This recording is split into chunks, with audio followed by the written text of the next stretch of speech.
Oh, hi there. I didn't see ya. I was just playing a good Resident Evil game, of which there are several. But did you know that there are some bad Resident Evil games out there? It's true, and if you've been following my channel in the recent months, you'd know that, because I already did one of these videos on the first chapter of Resident Evil 6. But now, with the month of horror ramping up, I figured it was high time we got back up on that horse. So we could fall right off it again. Into some horse poop. That, I guess, was left there from the first time I rode a horse down this road. Whatever, I'm losing the metaphor. Apparently they're not my thing today. Point is, I am not looking forward to this. And neither should you. Oh, wank.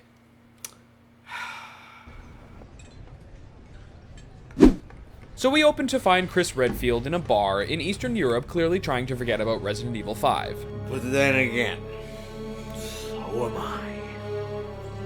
After making an ass of himself to the bartender and in front of all the patrons, Chris is approached by another generic, strongish looking guy in a uniform who proves that he can be a badass too. He starts to talk bioterrorism and... well, that's actually pretty much it. Seriously, the only noun he drops to Chris is bioterrorism, and it immediately sends Chris into the throes of an amnesia headache. Guy number 2 then starts to fill Chris in on some mission shenanigans he was involved in back in the day, which apparently got a bunch of people under his command killed, and our hero has apparently forgotten all about it. Though even with that on his resume, the BSAA wants him back, and it turns out that everybody in the bar is an agent waiting to show their support for Chris. Ooh, what a twist! Don't worry, that feeling of awe and appreciation you have for the game's writing and pacing will not last long. Pretty much right out of the gate, the differences between the first and second chapter of the game become very apparent. For all of the subtlety the first chapter didn't have, this chapter has less. While Leon and Helena started off in what could be called a big old haunted house, Chris and Billy Bob, or whatever, start off in a crowded Chinese city district, just packed with danger and, well, that. At this point, our heroes are accompanied by the rest of their team, and the high-paced, tense action is a totally different feel from the previous chapter.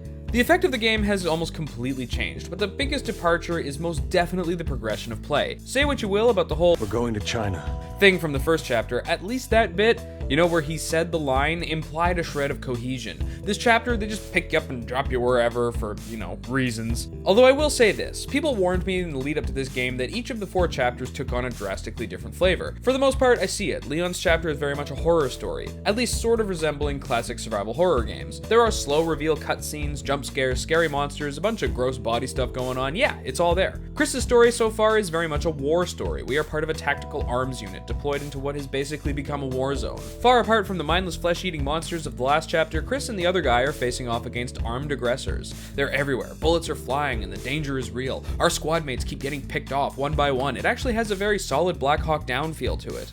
The chaotic progression of the game suits the atmosphere. There is basically no cohesion in where we go next because we're following orders that come up by necessity. Shit has gone down elsewhere. Now get there as fast as you can. Somebody blew up a building and the way is blocked. Get around it. It kind of makes sense. What it doesn't make for, however, is an engaging story. We know that Chris is struggling with some trauma from the olden days, but that's more or less where it begins and ends. With Leon and Helena, they at least talked to each other, filled each other in on small detail stuff. There was a driving motivator, rescuing Helena's sister, and the villain was... well, there was a villain. In this chapter, however, it's kind of hard to get a handle on it. You might have noticed I'm not really making fun of this chapter out of the gate, and that's because there's nothing really to jab at. Nothing's really happening. It's a whole lot of run here, shoot that, go there, get stuff without a lot of flavor to take in.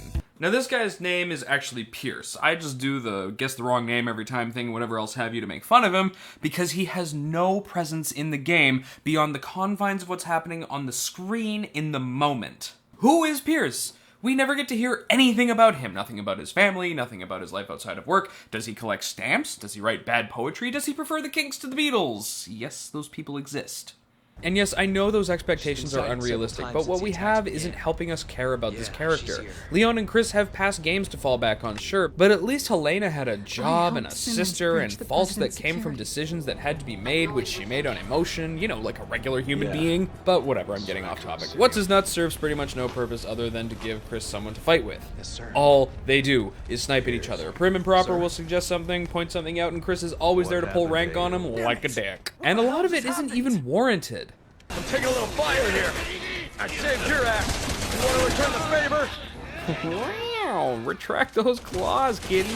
Now, I complained in the last chapter about the lack of creativity in the special monster design. Basically, this one's loud, this one's fat, this one would get taken off Facebook, but here they're quite seriously just taking a chunk of some animal and cramming it somewhere onto a human body.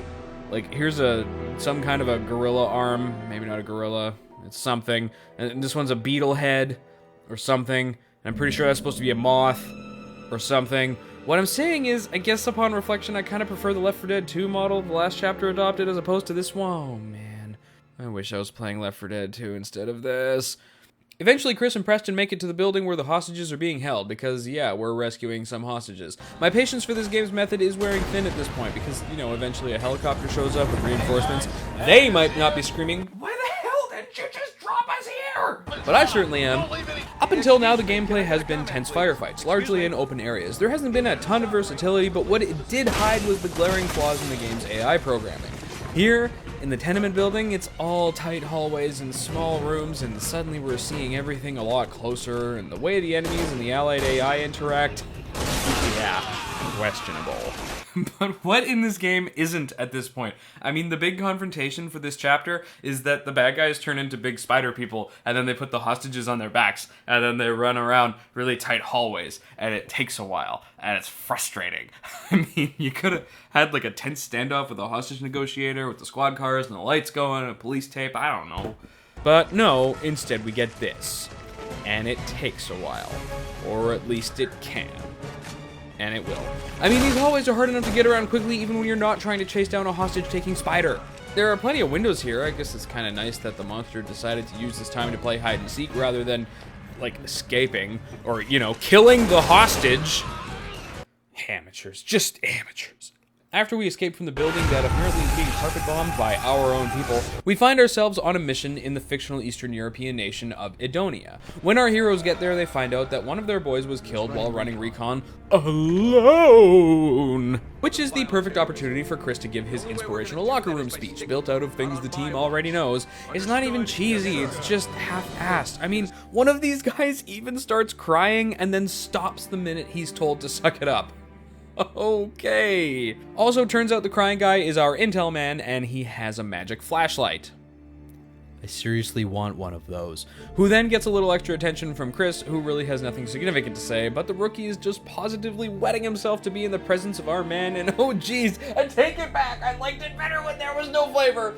This is seriously some of the worst writing I have ever seen in a video game. It's not just clunky, it's not just also lazy, it has nothing to say. I mean, Chris didn't even finish giving these orders. His pep talk was basically just an employment orientation, and the rookie's hammered ahead attitude towards his captain is basically the game's entire method of making sure that we think Chris is a badass. Is he always this awesome? You know, instead of making sure we thought that on our own. And no, I refuse to give that to this guy as character development because seriously, even if I did, he'd still have nothing. I don't know where we go from here. Oh yeah. Yeah, that's one direction. So, boss fights in Resident Evil, usually kind of hit or miss, but when they miss, they're often not horrible. In the last chapter, however, they were often misses and usually pretty horrible, so I'm not really holding out a whole lot of hope here. It's like they pulled all the subtlety out of the El Gigante fights from Resident Evil 4, and those were not subtle boss fights to begin with. I mean, this thing's chief battle strategy is... I'm gonna be doing this. If you get hit, it's your own fault. This big guy was no fun. No fun to fight, no fun to watch, there was no build-up, which is why I'm just so excited that, like, maybe a half hour later we get to fight him again, except this time there's two of them, because, you know, creativity! Why, yes, fellow Resident Evil historians, I am aware that Resident Evil 4, my only kind of disputed favorite game of all time, did that. Guess what? There's two of them now, stunt. But you know what they threw at us before that? Everything! And I mean, at least the double your fun, double your trouble El Gigante looked different. These, I mean, at least palette swap them or something. Pretty soon the game decides to finally give us some semblance of a story because, hey, was that Ada? Alright, some continuity. And judging by the way she's being all coy and running away from us, she's probably got her good guy, bad guy meter set to the latter. We take her into custody until we can get a handle on the situation, and along the way she starts talking about Neo Umbrella, a shady, scary, nebulous thing that we heard about just briefly in the last chapter and don't really get an explanation for in this chapter either, just saying. Eventually, Ada is done playing around with us, and sure enough traps the remaining members of our team, except of course for Chris and Pierce because main characters, woo! And turns them all into candied mixed nuts versions of themselves, just bursting with flavor. Chris is simply destroyed by this. Letting go will clearly not be easy for him. After suffering head trauma, he is dragged away by Pierce, and the screen fades to black. End of chapter. So after the flashback fades away, we return to reality to find ourselves back in China, having just escaped the tenement building, and finding out basically for the first time that all of that was just a flashback. I had no idea this was a flashback. Twice I made it to this part of the game. Twice. The second time I finished it.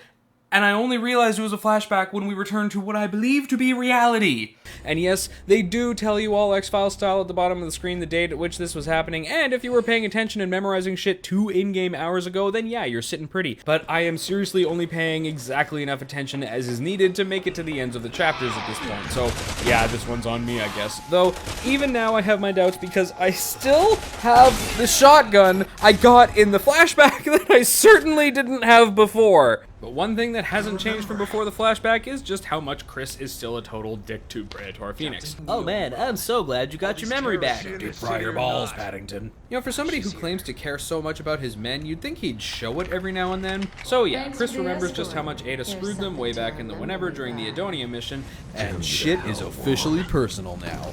Except first, we gotta deal with... with an invisible snake! And, like, this is the first thing we see or hear of this thing. And they can't even focus on that for very long, because the next action beat is completely forgetting about the snake and rescuing Sherry and Jake from a high-pressure firefight. Sorry, were we not just chasing down a giant invisible snake that's eating people? One thing at a time, maybe? Pierce recommends making contact with Sherry and Jake and, you know, maybe lending some continuity to what just happened, but Chris remains forcefully dismissive to a kind of hilarious degree. I mean, just like an hour ago, he was all, "This is personal, homie." But I guess he's softened on that now because... I said, our mission is to terminate the BOWs. I don't understand the motivation of this chapter.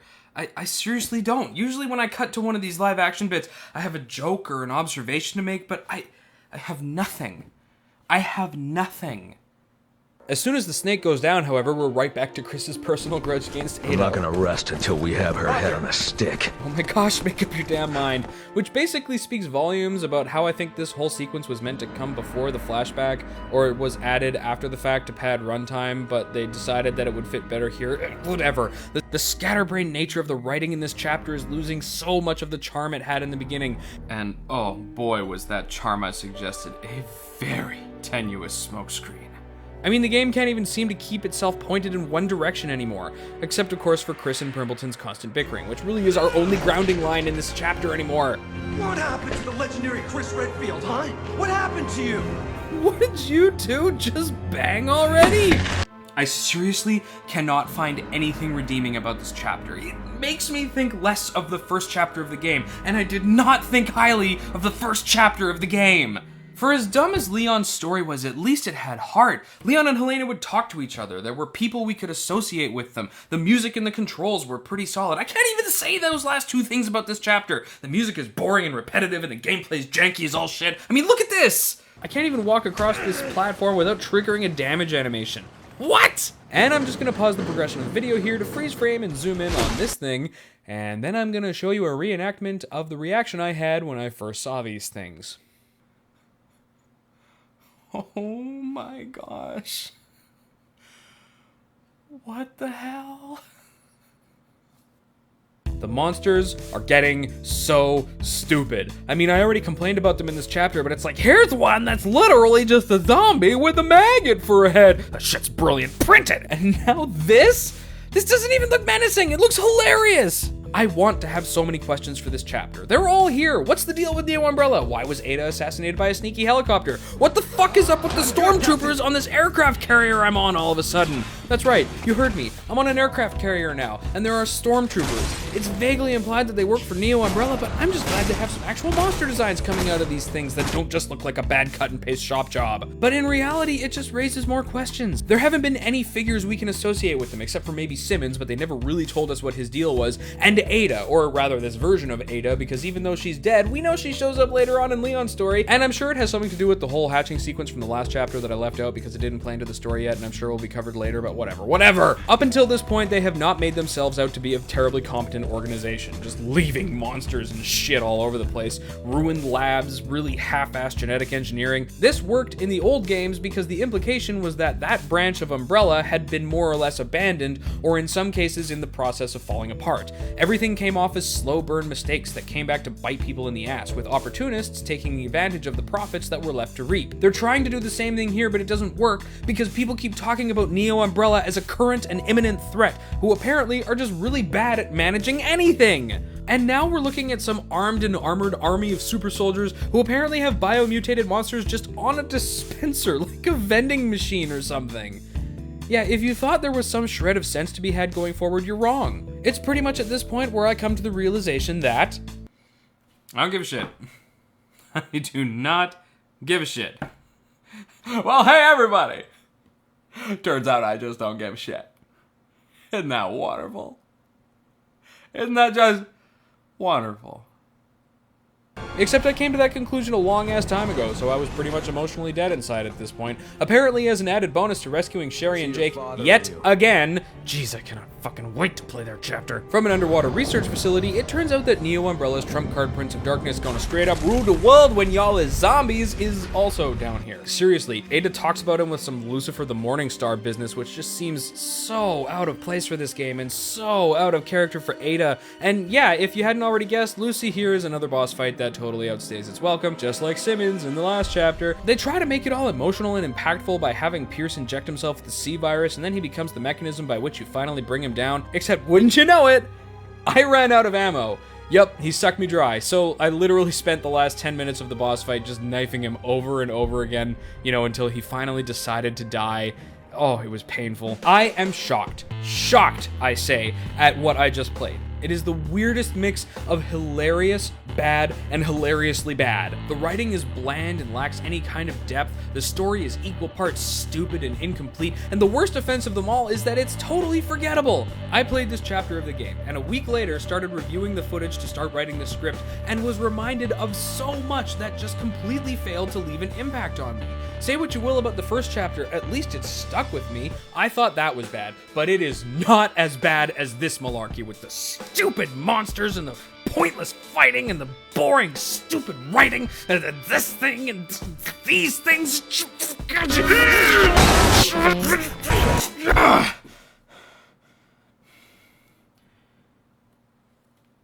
2 more chapters to go. Pray for me.